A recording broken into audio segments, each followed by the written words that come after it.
Hello, and welcome to our session on online ordering and startup food co-ops.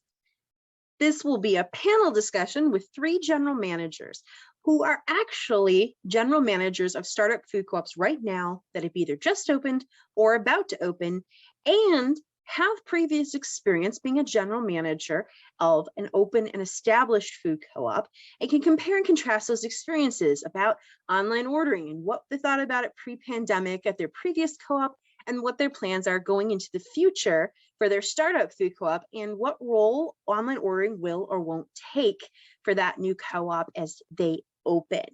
My name is Jacqueline Hannon. I'm the Assistant Director of Food Co-op Initiative, and I will be the moderator for today.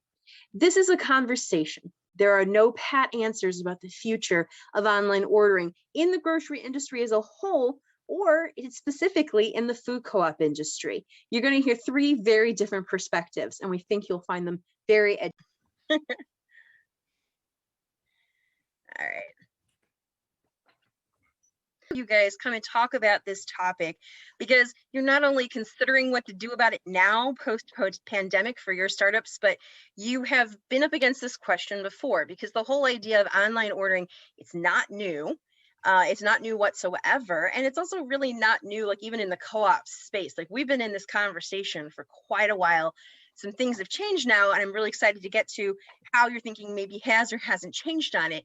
But where I'd love to start is, talking about a little bit before pandemic.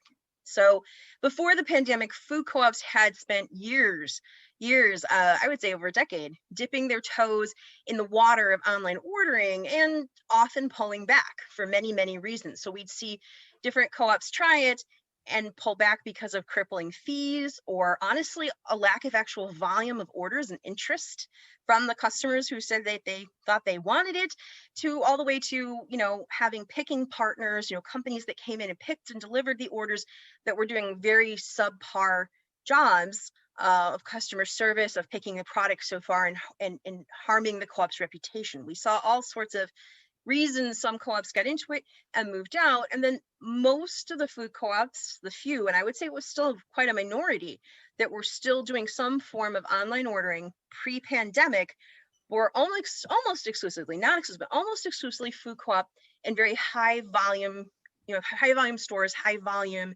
communities. And so, which is generally most startups do not start super high volume. So there was a lot of interest in this in startups, but we were not seeing startups open with any kind of online ordering pre-pandemic. So where I'd like to start is just first, in your experience with running a previous food co-op, an established food co-op, what were your thoughts on online ordering? Did you guys offer it at your store or not? And a little bit about why. And if we can start this time with Jeffrey. Yeah, but pre-pandemic, I was in Rapid City, South Dakota at Breadert Natural Foods Co-op. And Breadert started in 2001 as a kind of a hybrid buy club with a couple of shelves in the front of the store.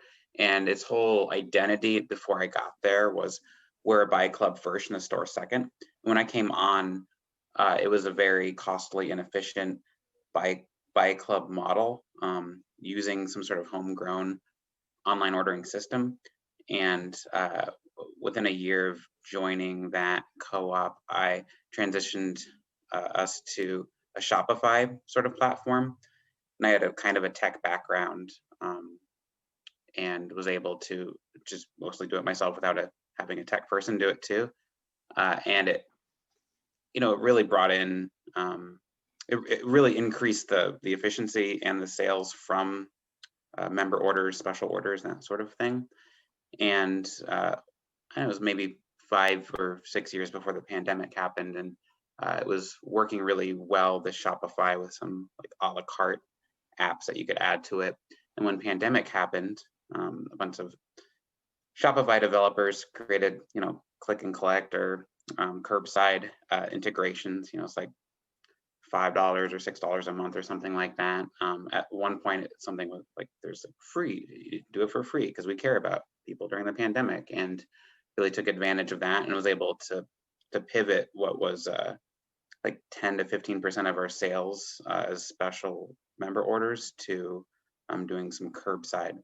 It was never really a huge aspect of sales during the pandemic. At the beginning, was a lot more, but South Dakota, things kind of petered out, and we went from, 20 or so people ordering a day to 2, maybe 1 or 0.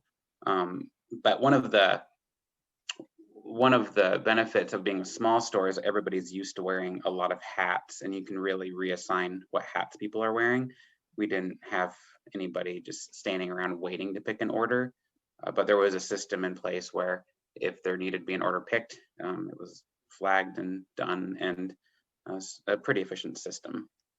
So in a lot of ways, the decision was made before you got there. It wasn't like a conscious decision to try this newfangled online ordering. It was that you kind of reshaped and matured an existing system that worked for you guys. Yeah. Okay. That's interesting, because it's a very different angle from how it was done. And Sam, when you were at Mariposa, was online ordering on your guys' radar? Were you offering it? What were your thoughts when you were leading there during that time period, kind of much earlier in the online ordering phase of grocery? Yeah, when I was there, honestly, there was so much growth in just strict foot traffic sales. Like, our turns were so high that it was a scramble to meet the need of the shoppers in the store. We also had, like, member owners could do bulk purchases and stuff like that. But I mean, when I started working there, that was like cards in a box and like the buyer would take the cards, and it was like pretty simple. And we also were dealing with a point of sale system that was difficult to make changes to. And so that was a big factor in just not being able to do anything like that. Some of the stuff that we got, the closest we got was around holiday times, and we do like, big turkey orders, and we had to basically make our own system for tracking that stuff. Lots of Excel sheets and things like that. So that just, it never took off, and we didn't have a prepared foods department. It was a small store, and it did just so much sales within like center store and standard departments that the most we ever got to was having some like bakery offerings. That was as close to like grab and go as we could get, and a few refrigerated sandwiches and things that were prepared by other folks and we brought in. There just wasn't any space to do that in-house. And I think that would have been a factor in doing some online ordering, but it just wasn't an option. Now, I kept on top of what the co-op was doing during the pandemic, and I think they pivoted well. They definitely set up online ordering. I'm not sure what system they used, but I was actively a shopper at the co-op, even though I didn't work there during the pandemic before I moved out of Philly. And they seemed to do a decent job. Like, they'd pull orders, they did it all in-house. And then I think very recently they switched to partnering with an outside delivery service. So that was interesting to see how they met the pandemic demand, but that wasn't in existence prior to the pandemic. Yeah. Okay, great. And Chris, I mean, so you were with Sugar Beet for I forget how many years, and then, but even before that, it was still something that was on people's radar. What was your thinking as a GM at those co-ops about how much online ordering was even worth keeping your eyeball on, or were you guys doing it? What were your thoughts at the time? Yeah, so I've never worked at a store that's done it. It always does seem to be an idea that's pushed from the board down. Whenever any news story hits, the board always jumps on it and wants the co-op to be a trailblazer. So I'd always, handle those kind of inquiries from time to time. And I always tend to think it's the kind of antithesis of what food co-ops are, which is personal service and that face-to-face interaction. And so I always personally just was really against it. I did not think it would help business. I didn't think it was kind of what a co-op was about. But again, it's not my food co-op, so if owners were all asking for it, then we'll do it. I came close in Sugar Beet to doing it. We set up a system with Mercado, which you guys may have heard of. It's pick all your own stuff in store. They set up the website for you, and then they arrange delivery. So we set up our website. We almost did it, but then I didn't pull the trigger, delayed, and then got buried under something and we decided not to do it. So here in Fredericksburg, of course, Nope, not yet, not yet. I want to jump to your current co-ops and how you thought that through later. So things I want to kind of get people's mind around kind of pre-pandemic. Even Jeffrey said we kind of had it, but it was really based and sourced around this idea of special orders. People coming in to pick up things they wanted, bulk orders. It wasn't everybody was wanting curbside, and it sounds like Chris, like it wasn't really anything that was on your radar. I mean, both your stores were small volume stores comparatively. And it doesn't sound like either of you were hearing a lot of demand for anything like, online ordering that went, to curbside or went to delivery. And I'm hearing the same thing from you, Sam, that it wasn't majorly on your radar for one reason or another. And you guys also weren't necessarily hearing demand. Does that sound about right? Yeah, I could speak for Mariposa. We weren't going to try to compete with Whole Foods. That would be the main competitor. And at that point, was it 5 or so years ago, that just wasn't an option. So you decide how you want to compete. I agree with Chris's statement that the way we would always try to compete was with our service, right? And so usually that was where our emphasis was in our customer service and the in-person. Okay. And that I think was a common thought process, and not saying it isn't now, but it was definitely pre-pandemic, is that, some of us watched some startups, or not startups, but co-ops, food co-ops make an attempt and kind of fall back. And I felt like I especially saw that in the small to mid-size co-ops that attempted it. And it didn't necessarily we lost our opportunity to meet directly with the customer, to give them a personalized experience. There was a lot of that feeling that it didn't really fit the food co-op model, at least yet, pre-pandemic. I think that was a pretty common feeling amongst most GMs. Is that what you guys were hearing kind of in and amongst the community as well? Yeah, definitely. Okay. So then comes COVID. Nearly 80% of Americans shopped online for groceries at least once between March and June of 2020, according to a survey by Inmar Intelligence.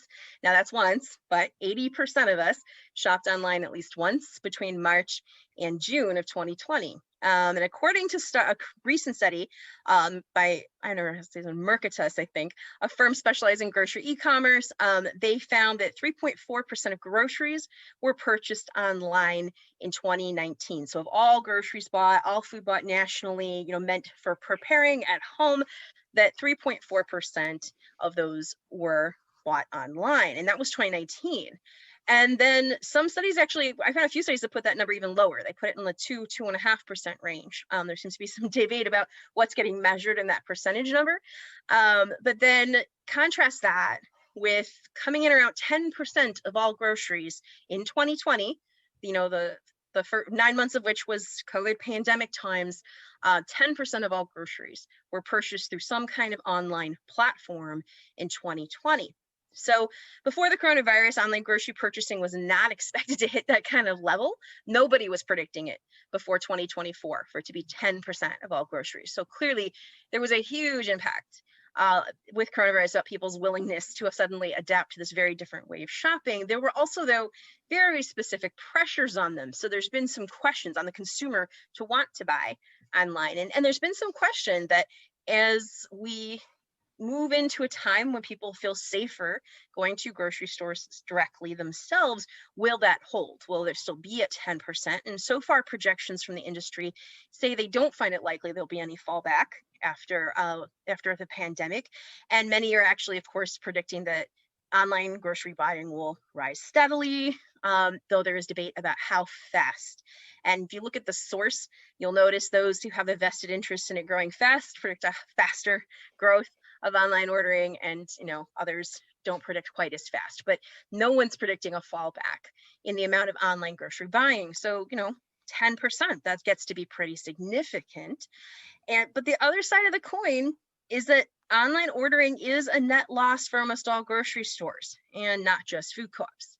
In January of this year, new data came out showing that grocers were earning a negative margin, meaning they were paying customers to take the food on all online ordering unless It was a click and collect ordering system that was being picked from a warehouse or a fulfillment center specifically. And the numbers were even worse if there was an aspect of delivery integrated into that. So as of January, the vast majority of open food co-ops that were offering online ordering found it was 4% or less of their total sales, while eating up a large amount of staff time. So, you know, there's this interesting dichotomy. Everybody rushed online. We saw this tripling of online ordering of grocery and of people wanting that during 2020, which is, you know, it's a hard year to predict how people are going to behave afterwards. We also saw that, you know, grocery industry wide, not speaking specifically to individual food co-ops, but grocery industry wide, nobody was even breaking even mostly on this unless they had both a click and collect order system and that they actually had it being picked in a warehouse or somewhere off site, or there was actually in a dark store when the store was closed. So those are some interesting tensions. And I'd like to start with, now that we're post-pandemic, and this is about all the data we have really about what's going on, although you guys have some insider data through the National Cooperative Grocers, talking amongst yourselves as co-ops about what's working and not working for you. Most food co-ops went to online ordering. But, you know, overall, the grocery industry trends, do you agree that it's not going to fall back? Do you think it's going to grow fast? Like, overall, what do you think is the long-term effect going to be of this jump in online ordering we saw in 2020? If you had a crystal ball, if you got to make your predictions, what do you think would happen? And let's start with Sam. I don't know. I lean into tech a bit. I like to keep on top of trends like this. And I have been watching it for a while. I don't think it's going to go away. I do agree with that. I don't know that the growth is going to necessarily be as rapid as some of the stakeholders want it to be, because some of the leaders, I think some other stats that might be floating around in the world are that there are places like, you know, some of these big box stores can afford to do that at a loss, right? So they can afford to do some of this at a loss. But when you look at the mid-size and smaller grocers, most folks can't afford to do it at a loss. So, you know, I would see the trend as being steadily growing, but not rapidly, but certainly not falling back. Yeah. Excellent. Okay. Chris, would you agree with that? What are your thoughts? I personally hope it goes away, but I agree that people have probably been spoiled now and given a toy that they will not let go of. So I'm sure it won't go away. I pray it goes down under 10%. I mean, that's a scary number. And I hope it doesn't rise. I'd like to think, it's so hard to know. Who the heck, what do I know about, you know, human beings and their nature? I'd like to think that stores like co-ops encourage that service and that experience where people would much rather come in here and shop than, you know, click a few mouse buttons and have some stranger deliver food to you. But I probably agree with Sam. It's definitely not going away, but I can't see it growing exponentially like it has been, obviously, as more and more folks, you know, get vaccinated and feel safer. Okay. And you foreshadowed something I'm not going to ask you guys yet, but I think it'll be interesting to talk in just a minute about there's how it's going to continue just as a trend in the grocery industry. And then there's, you know, its place in the food co-op world and what it should be and what it needs to be based on the fact that our model is different. But we'll get back to that one. Jeffrey, what do you think about the overall trend? Are you mostly in agreement with Sam and Chris that yes, it's going to steadily continue, maybe not as fast as people thought, or where has your mind been on the overall trend? Well, I don't have a crystal ball, but I had this globe I was just rubbing to see what would happen. It's a tape dispenser. Do I think it's going to fall back under 10%? You know, humanity is so interesting. We all like tech and like the future, but over COVID, we've experienced loneliness and isolation in a way that we've never experienced before.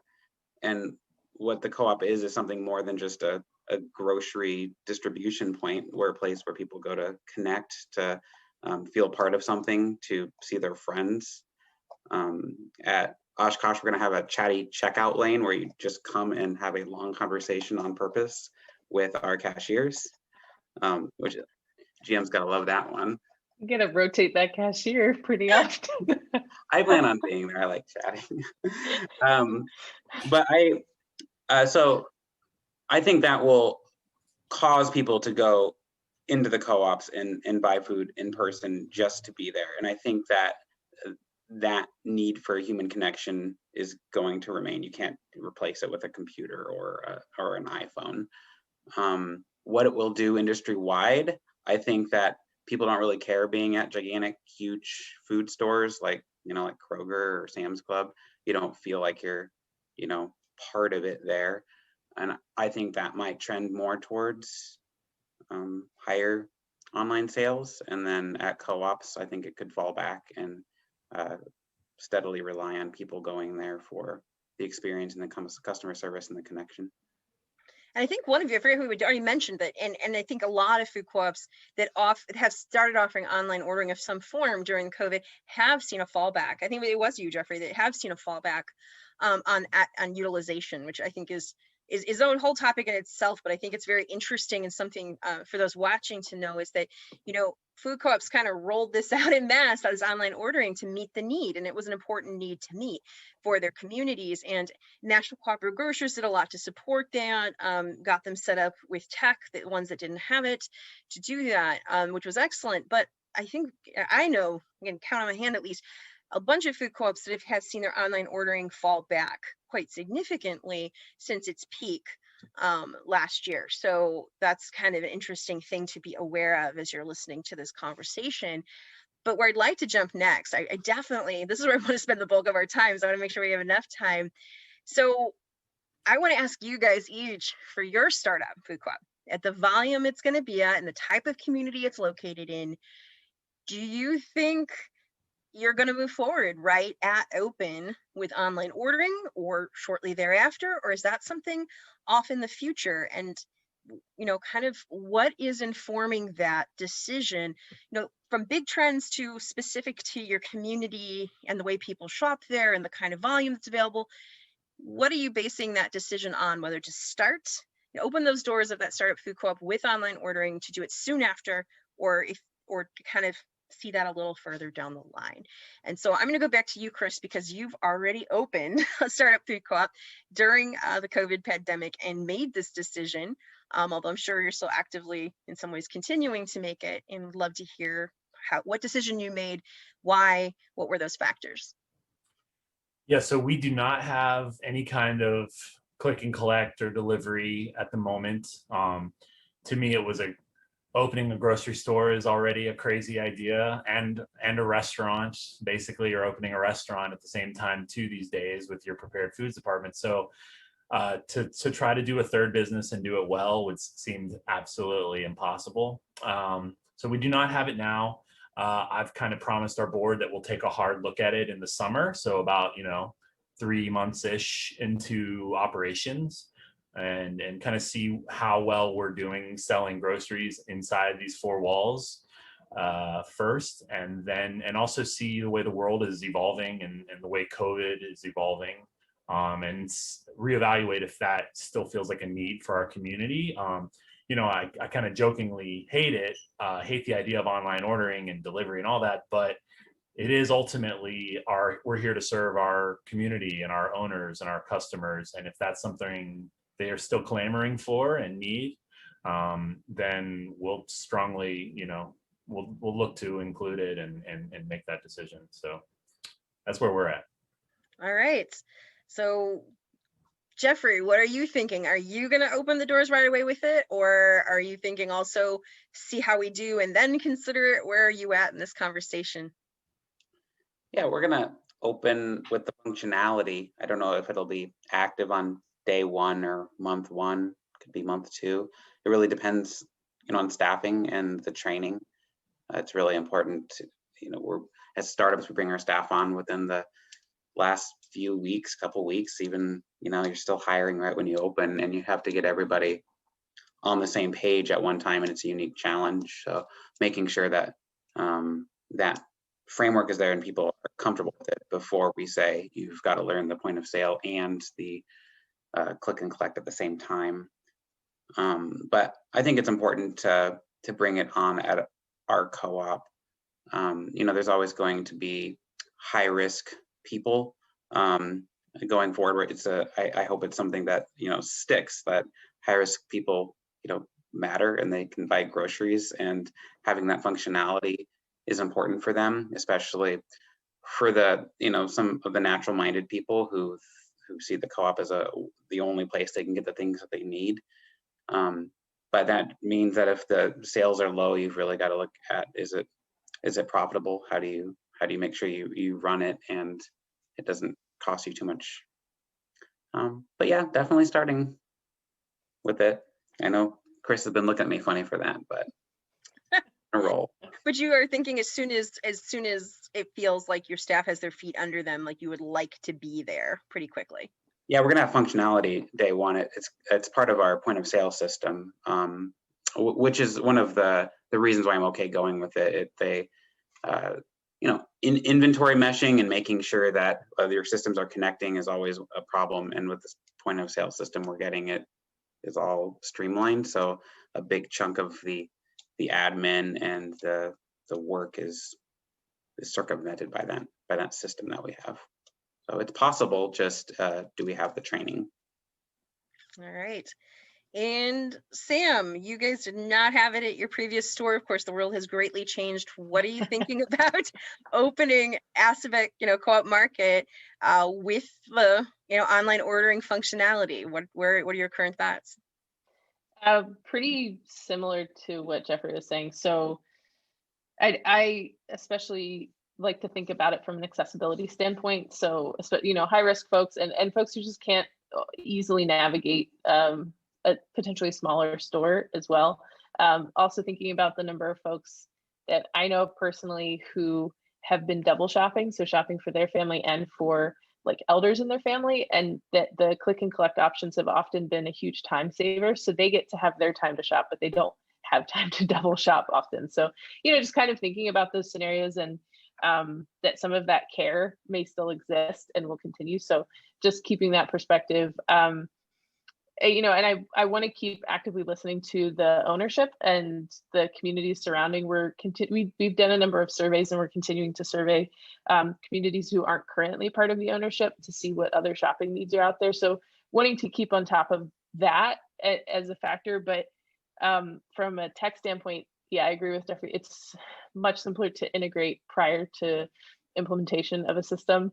I've had to redo too many digital systems. It's just such a pain to mesh data after the fact. It's a lot easier to roll out the features ahead of time and just say, all right, turn it on, like we're gonna do it, and then your whole database is already set. And so I'd like to have that potential there and to do it as soon as possible after opening. Yeah, but not delivery. I will say that. I have dealt with the DOT. I do not want to do delivery. That is not a part of the picture. Just click and collect. Yeah. Jeffrey, was that the same for you? Probably just click and collect, not so much the delivery aspect? People love talking about delivery. I just want to keep it in the talking area, not the actually doing area. The little tiny van that has your logo on it, that's pretty cool. You could use it as a staff transportation or something, but don't want having to keep the food hot or cold the whole time, just like dealing with that, and then the registration of vehicles, the renting of vehicles, the staffing of the vehicles running. It's not. I dealt with that with the construction company. I don't want to have to deal with that at all. All right. Well, I would agree with that. Having once decided to do catering and deliver it from a food co-op, so that was a chapter I'd rather leave closed. So let's talk a little more broadly. I mean, there's a lot of questions. It's interesting. Once I let people kind of really take the lid off, I talk to different general managers. When I talk to people from different support organizations, there's a broad range of opinion on what the role of online ordering is going to be in food co-ops going forward. It's one thing to say probably a lot of us are going to keep it for accessibility reasons. A lot of the reasons you pointed out, Sam, but I've heard, this is great. We're going to continue. We're going to streamline. We're going to get better because it's going to grow. And we want to stay on top of this too. We're not even really going to heavily advertise it except for accessibility reasons. We're going to keep that program as small as possible. I've heard people like, I just don't think it has a role in food co-ops. I don't think we can ever get to the point that it's not taking up too much of our focus and bandwidth, and we need to focus on what 95+% of our real business is, which is in the store. Just tons of perspectives on what the actual role of online ordering should be and will be specifically in food co-ops. And I know Chris doesn't have any strong opinions on this, but you have already shared a little bit around that. But like looking at the long term and listening to your peers, which I'm sure you have been, about what they're thinking on all of this, what do you actually think the role of online ordering is in food co-ops long term? I mean, just not even just, this is philosophically what I wish, but really, do you think it has an important role anytime soon in food co-ops, and why or why not? Yeah, I think purely for community service needs, and if we're not in a food desert where we are, our customers have a million opportunities to buy online. If that's how they choose to get their groceries, I don't see it being a benefit. To be honest, I see it being expensive, a way to lose money. Co-ops can barely make money as it is. Adding this whole other, fee system and labor components, it doesn't seem like it's very possible to be profitable. So to me, it's only really accessibility and just one of those full service features that you feel like you have to offer to your community. Obviously, I don't want to do it. I've been pretty clear. I'm the naysayer, though. I'm happy to have two other people who disagree with me, so we can get a lot of perspectives here. So I'm actually really excited to find out, because I didn't know ahead of time that there's some dissension here, difference of opinion, because I think it's instructive. I mean, and of course I know where you stand. Do you think that is the overall probably, is it going to be super variable by the food co-op, or is this industry as a whole kind of got to get on board with this within a certain amount of time, but not right away? I mean, what are your thoughts? I don't think the co-ops can compete at it. I think, Sam talked about competing earlier and not doing it in Philly to compete with Whole Foods. How do I think I'm going to do online better than Wegmans or better than Amazon? Like, of course we're not. We're gonna mess it up. We're not gonna be as efficient. I mean, when you shop Wegmans here in Fredericksburg, it feels like half the store is filled with Instacart people. It's a real creepy feeling. I don't like it. I mean, I don't. Obviously that we would pick our own orders here, so I'm not saying the co-op would be like that, but yeah, I don't think we could ever think that we could do it as well as Wegmans or as efficiently as them. So I got enough areas to compete in. It's hard enough than trying to add another one. And it sounds like you think that food co-ops can meaningfully compete without competing in that area, I think is the undercurrent I'm hearing too. Right. I mean, I think co-ops have so much to offer, but to me, 99% of it is walking through those doors and being here and kind of seeing all the good that we're doing in the community and having interactions with staff and seeing new local products on the shelf and smelling what's cooking in the kitchen. I mean, to me, you kind of have to walk in the doors to experience what's going on. Well, again, as you said, we know there's some disagreement, although I don't know how much really in the roots, down to the root. But Jeffrey, like, what's your take on the role of online ordering in food co-ops in the long run? Well, it's not going to become an eighth principle or anything like that. And, we already have an image of high prices, and it's already hard to make a buck as a co-op, and adding something that has such a high labor cost to it, like Chris was saying, is I don't see it being a source of profit, and it has to be very well cost managed. So I don't see it taking over co-ops. I don't see it even being an essential element of co-ops, we're all autonomous. We get to choose our own future, and we are each in our own locale. So it's different for everyone.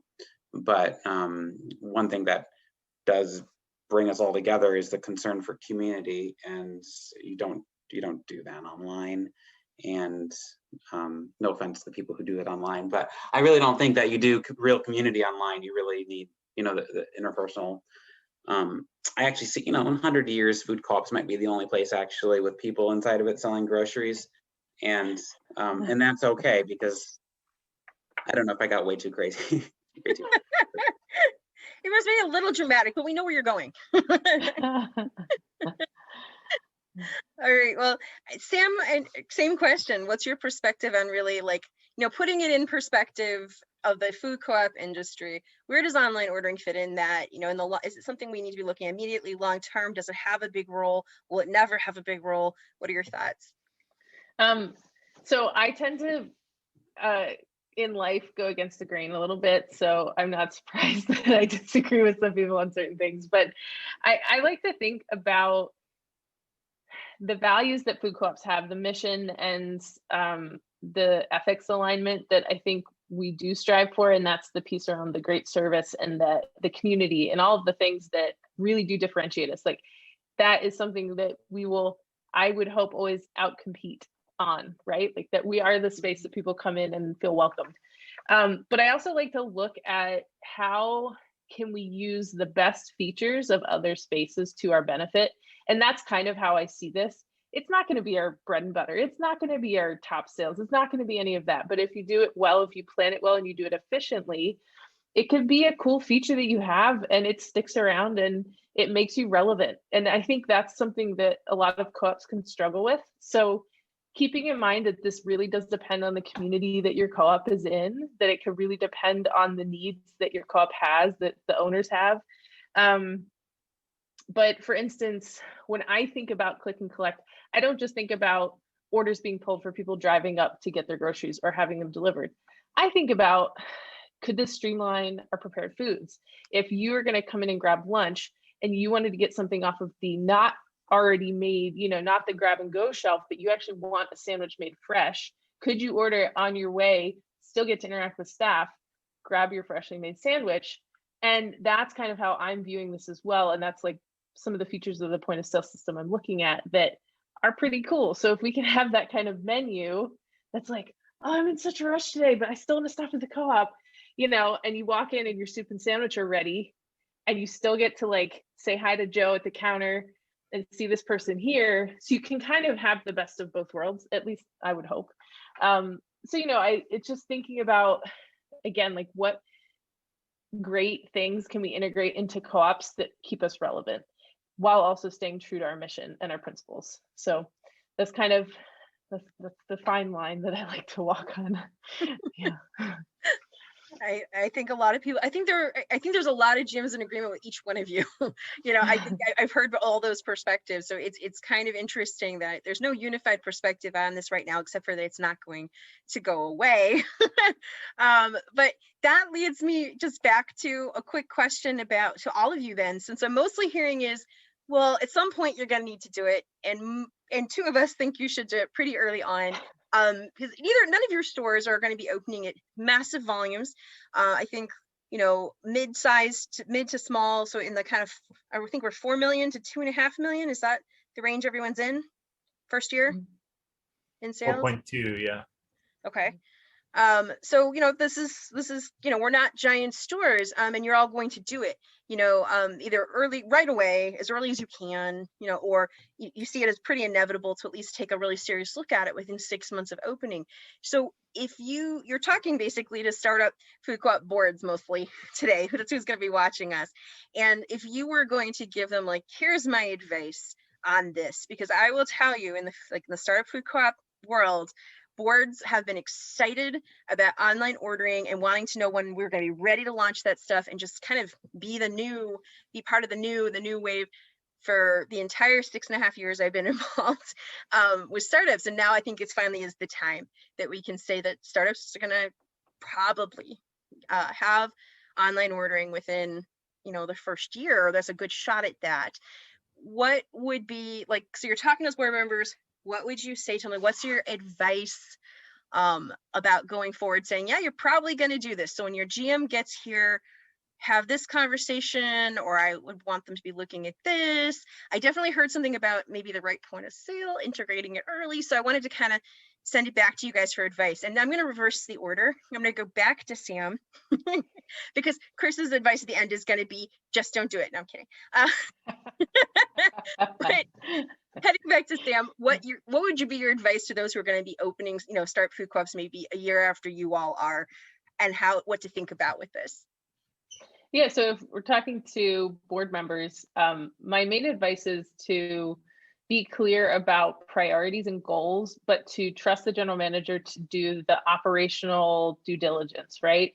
Because that's the important piece, I think, to be aware that dreams and ideals and ideas are what we all, breathe in. That's what co-ops are kind of built out of, is dreams. And your general manager is the person who's supposed to make them a reality. And that often means, so like even Chris's hesitation to do it is valid, right? Because he's the one actually running the store. So if in his perspective, in his region for his co-op, if that is the right way to do it for now, then that's valid. And the board should be listening to that perspective, right? Because the job of the general manager in startup mode is to listen to everybody and to take it in, and then to also put all the technical pieces together and say, this either looks like it can work or that it can't, or it'll work in this time frame. And I leaving it in their hands, I think, is really important, and trusting that they're talking to the right folks in the industry, connecting them with people, but allowing them to do the work. Okay. Jeffrey, your thoughts, what advice you would give on this whole topic of opening with online ordering and or soon after, things to be thinking about if you're a year out from opening your store or more? I've never met a startup GM that said they have so much time on their hands. Please give me more projects. And for something that's such a low projected sales, just knowing that it can happen at your co-op, but maybe not the first thing, maybe a conversation in your first strategic meeting, if it did, or after you open for a strategic meeting, if it hadn't already been brought up, and things that could change that. A lot of co-ops are working together, pooling their resources and knowledge and data on that. So if there is some sort of package in 2 years where if you go with this point of sale and you get this data set from the NCG co-ops and this is what we recommend, and it's pretty much a no-brainer package, just buy it. I would say you could consider it before open, but otherwise afterwards. And I think it's a good point that you just made, though, too, is that this is going to keep evolving rapidly. So yes, absolutely trust your GM, and but it's fair to say, this might get a lot easier before you guys open. We can only hope. We don't know for sure, but certainly keep an eye on it, because lots of people are working on it in the food co-op industry. It's a really good and I was just in a conversation today with the point of sale people, and we just brainstormed an idea that would make it so much easier than they've ever thought of before, and we just have to check it out. And if that's the case, it cuts a whole month off of the implementation of the process. So it can happen. The future is now. I just said that out loud. All right. Well, first, before I turn to Chris, I've been picking on him, so I'm going to have to out myself and say that if I, as the general manager, have been a general manager in the past, had to align myself with one of these three perspectives, I'd be closest to Chris's. So he's not actually alone by just picking on him because it's fun. But Chris, can you share what advice you would give to folks who are organizing co-ops that might open like a year after yours, or even further out, about how to be, as I said, startup boards are very excited about this topic. How should they be thinking about it? Well, I agree. And I think Jeffrey makes a great point that maybe in a year or 2 years, when some of these co-ops open, this is a lot easier, and it is more of a no-brainer. And maybe opening with it at day one, it just makes a ton of sense. So obviously, stay open to the evolution of this new industry. I would, as board members, I know it's so hard being out in the community, talking about this theoretical store that one day is going to open with these theoretical products and services, to be a little hesitant not to overpromise. I know that there can be a lot of pressure. Communities can put a lot of pressure on you know, you're gonna have this, right? You're gonna have this. My board at Fredericksburg did an amazing job of not overpromising things. So when we opened without delivery, I don't look stupid. The board doesn't look like they were misleading folks. So I know that can be hard as board members because you want to get in front of people, you want to excite them about the store, but trying not to overpromise, I'd say, is a huge piece. And then, yeah, you know, listening to your general manager about making sure that he's not getting in a position, he or she is not getting in a position to overpromise you. Because I've been in that situation where you feel like a board asks you to do something and you're just, yes, okay, yes, we can do that. What do you need? Yeah, snow cone machine on day one, we can do that. Organic snow cones, we got that. We got like, and so making sure that the GM is actually able to pull off all of these things and not kind of setting themselves up for failure with feeling all these pressures, because opening a store is tons of pressure on itself and as much of a magic trick as can be expected. So to add a lot onto that is I'm really impressed with Sam and Jeffrey about how ambitious they are, and I wish them all the luck in the world. They're going to need it. And so yeah, board members have a tough role. It's hard to be out there and hearing all these news stories hit about all the tech and evolution of you know, the space, and then of course everybody's going to want you to deliver on all that stuff. They want the co-op to be everything on the planet. It's this giant dream, so it's got to be everything. So yeah, just trying to navigate those promises as best you can. I think it's a very good point. Often, I know you guys what I often found is that sometimes things people say they want aren't what they actually utilize or buy once the store is open. So that's part of, again, going back to what Sam said about trusting your GM to navigate some of those desires that you're hearing from some people really loudly. They need to be looked at really carefully and analytically by somebody who understands the food co-op industry. I want to thank you guys. We're out of time. I want to thank you guys so much for making the time out of your really busy schedules to come and talk about this with everyone. I think the perspective from people who've really been out there making those decisions is going to be a huge help to everyone. Thanks so much. Thank you guys. Au revoir. Thank you all.